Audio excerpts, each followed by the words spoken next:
Hola, mucho gusto nuevamente. Qué alegría encontrarnos otra vez aquí en el Rinconcito Psicológico de Funaed. Mi nombre es Mariana Ruiz y hoy vamos a continuar con un tema muy importante dentro de este ciclo de charlas sobre crianza respetuosa, en este caso, los límites como cuidado.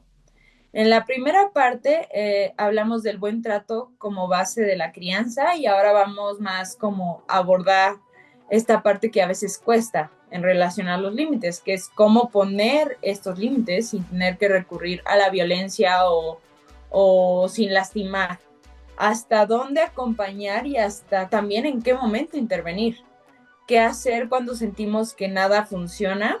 Y bueno, en este momento quiero invitarte a que pongas entre paréntesis todo lo que creías saber sobre límites, ya que yo quiero que miremos desde otro lugar, uno donde el límite no es castigo, ni implica gritos, ni amenazas, sino una forma profunda de cuidado, porque cuidar también implica sostener, contener y guiar, cuando eso incluso a veces llegue a ser incómodo, frustrante o a veces complejo incluso.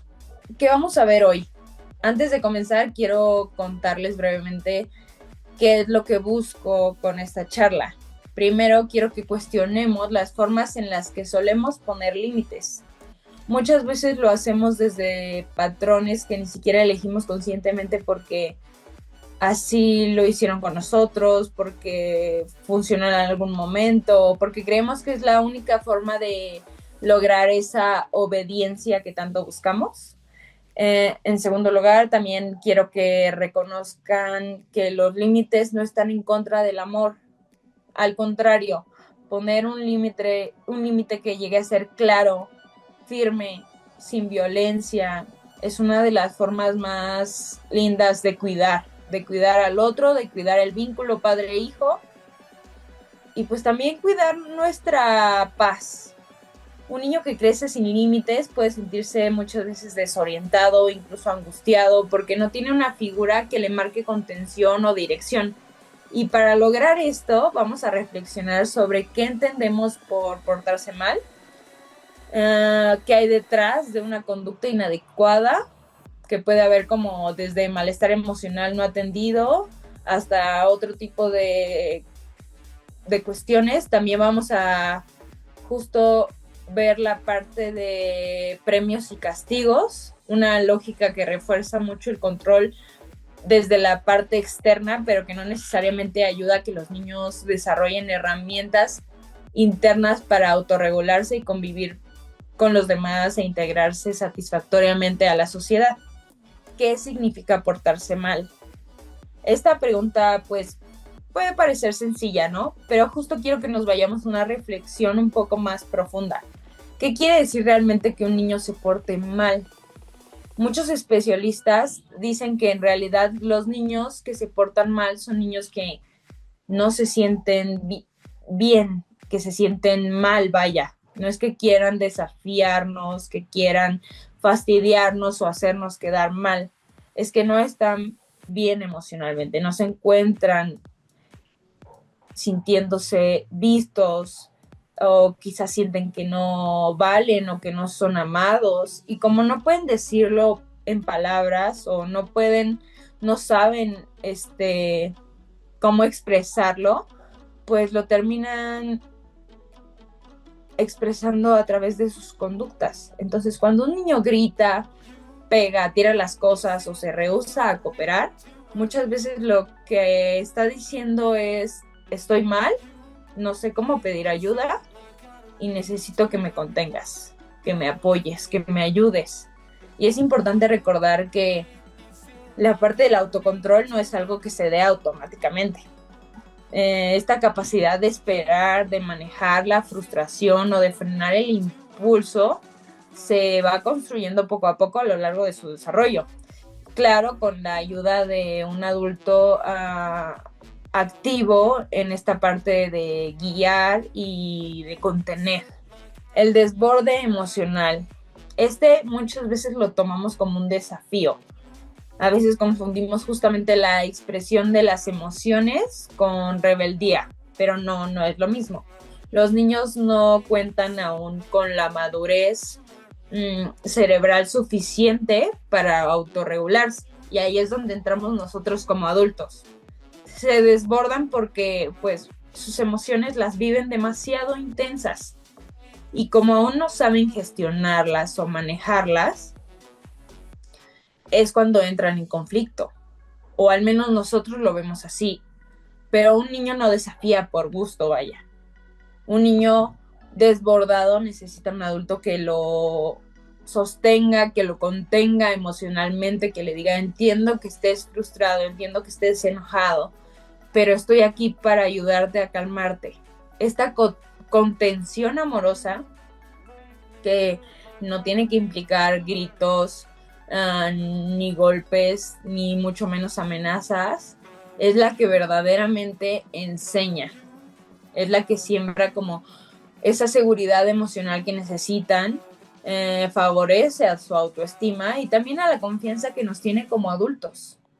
Saber que estamos ahí para apoyarlos, para orientarlos, y no para agredirlos o violentarlos por sentir estas emociones que, como justo acabo de mencionar, son muy intensas, sobre todo a esa edad.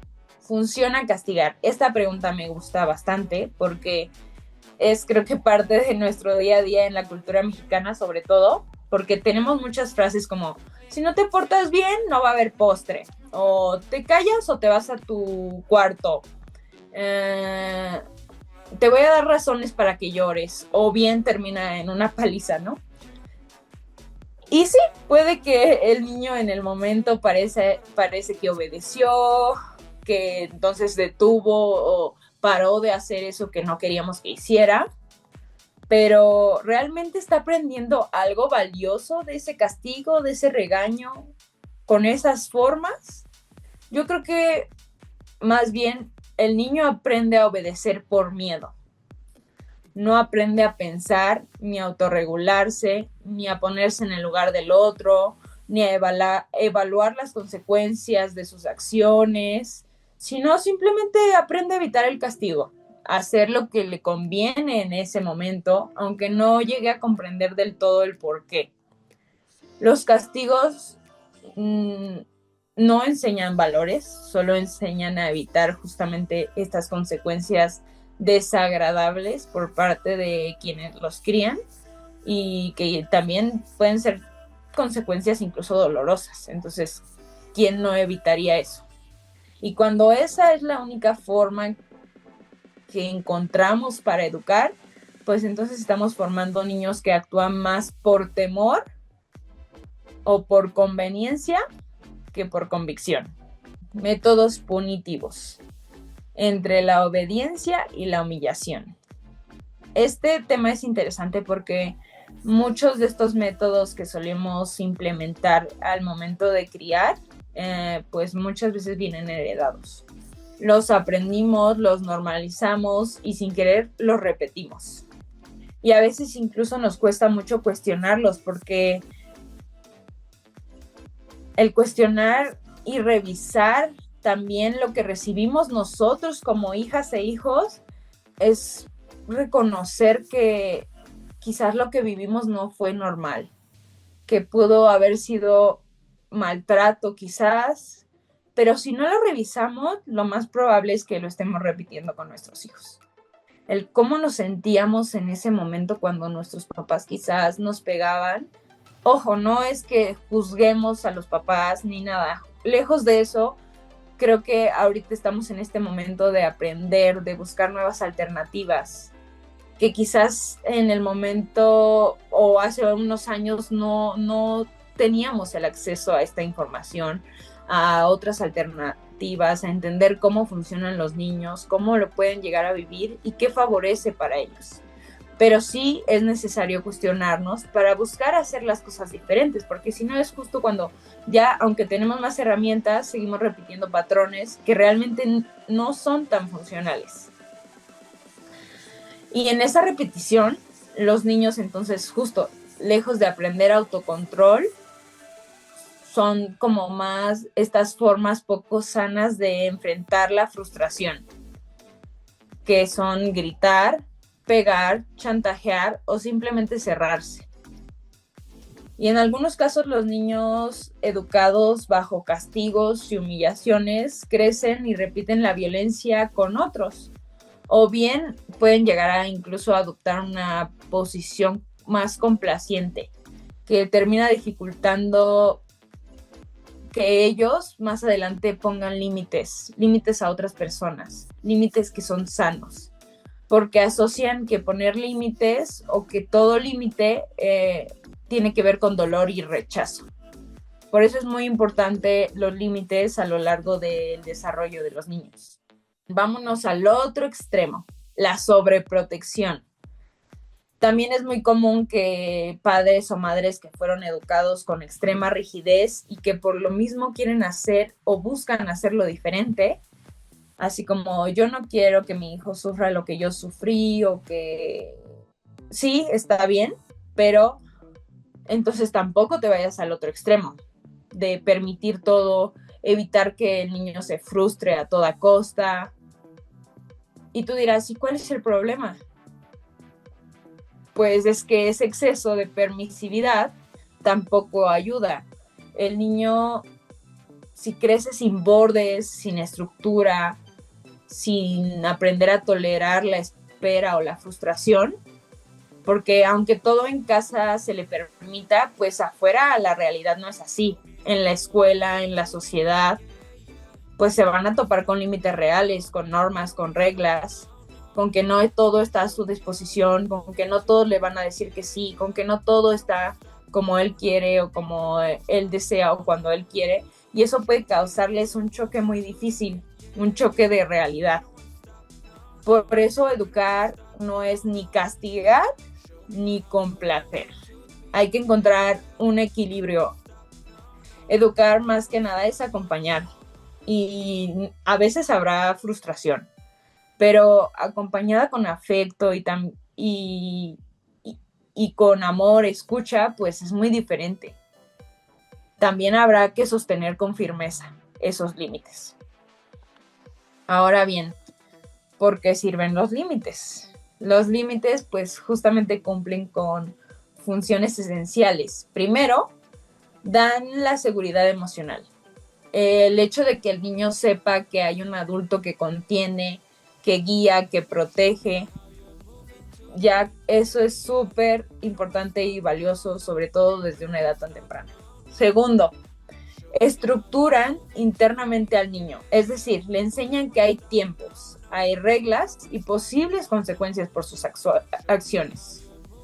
Entonces esto es básico, si no se dan cuenta que toda acción lleva una consecuencia, ya sea positiva o negativa, pues entonces, ¿cómo van a aprender a actuar o a hacer las cosas de una mejor manera?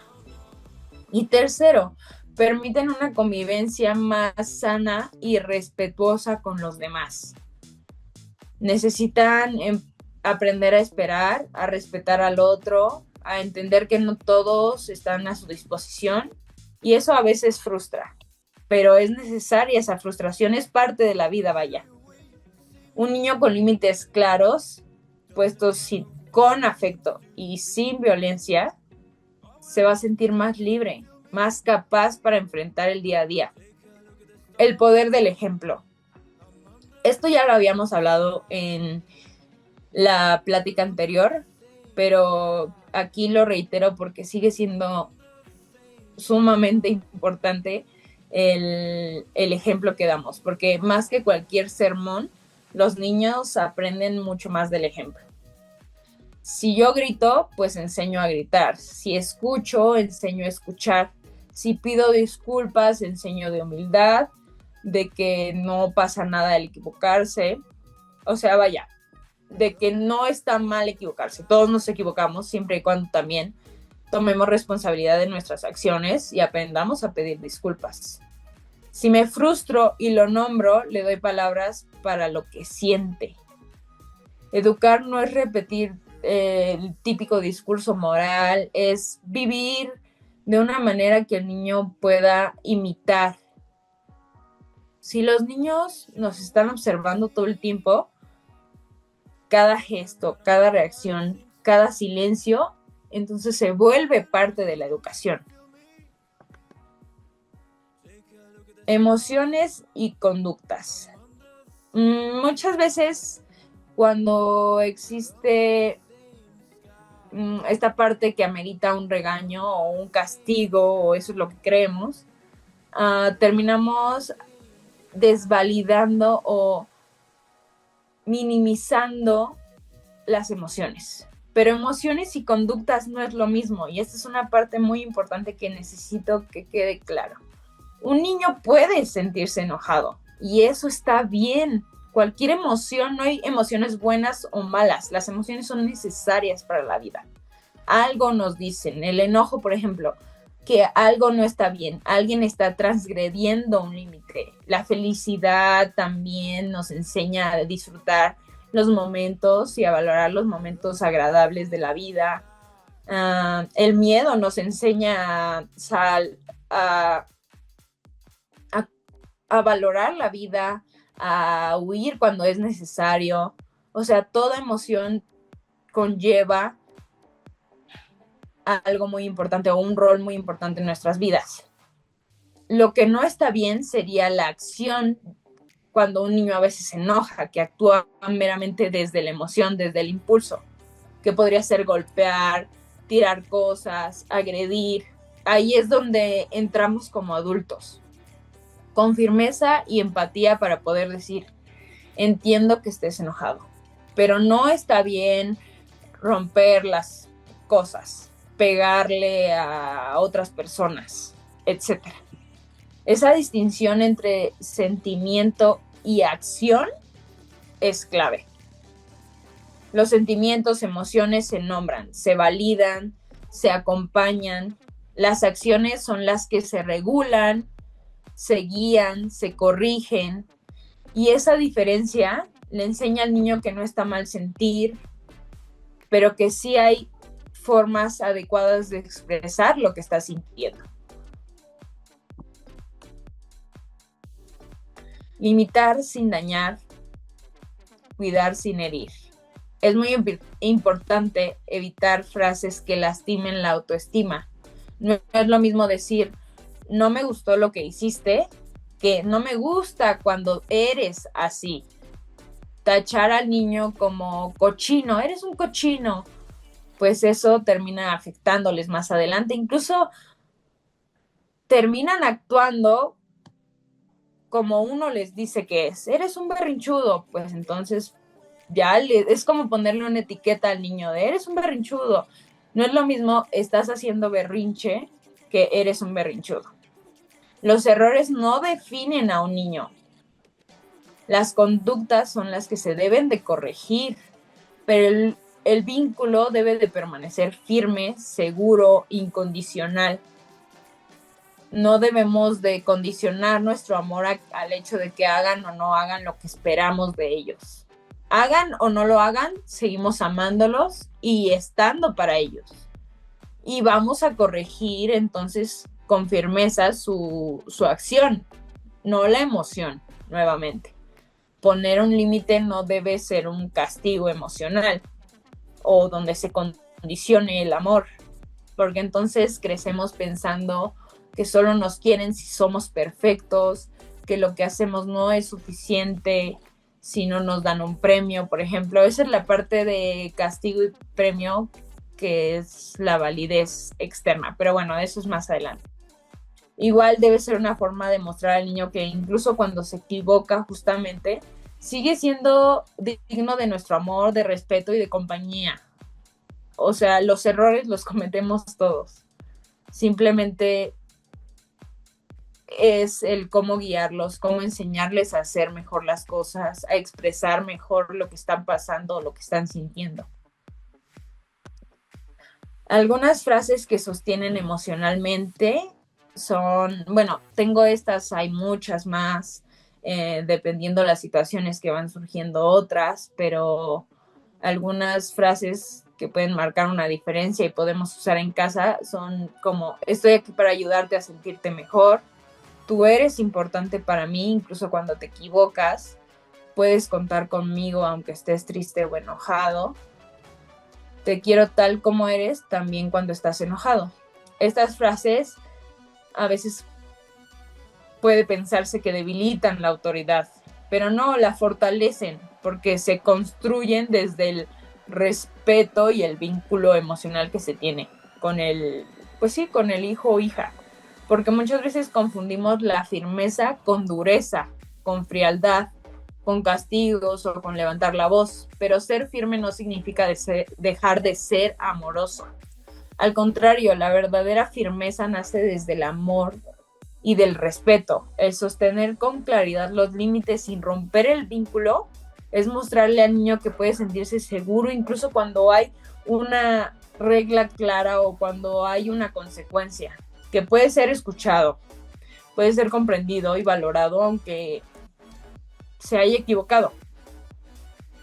Porque cuando un niño se siente seguro, visto y comprendido, es más posible que coopere.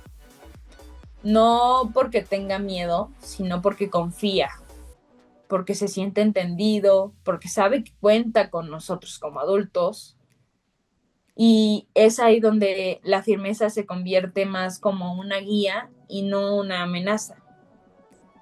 Igualmente la parte del castigo y premio, esta parte de la validación externa, nos termina afectando más adelante